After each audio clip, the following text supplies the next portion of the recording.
قدرمنو مسلمانانو آخرت زیات یادوي، ځکه په دې سره د دنیا محبت د زړه سوځي او د آخرت کم نعمتونه دي هغه محبت په زړه کې پیدا کیږي، او د آخرت کم عذاب دی د آخرت کم بیره ده دا په زړه کې پیدا کیږي.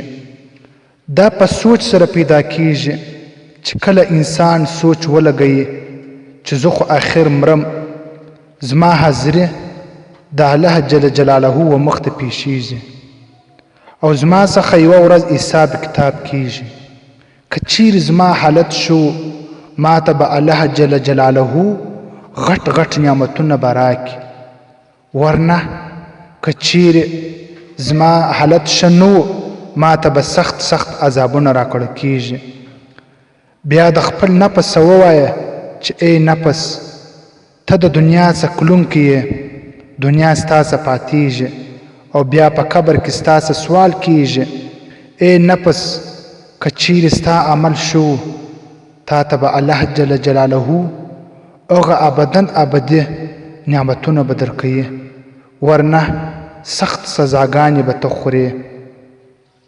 قدرمنو مسلمانانو بیا به خپل نفس ته دا وایه چې ستا ټول اعمال چې تا په دنیا کې کړي دي هغه ټول حساب کتاب ستا څخه کیږي. ای نفس ته په پل صراط باندې کلونکی یې او مخ ته دی جنت دی د پل صراط او شاته دوزخ دی.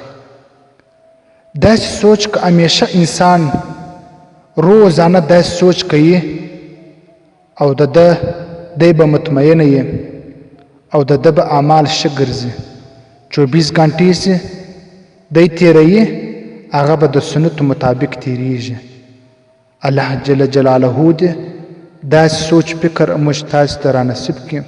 واخر دعوانا ان الحمد لله رب العالمين.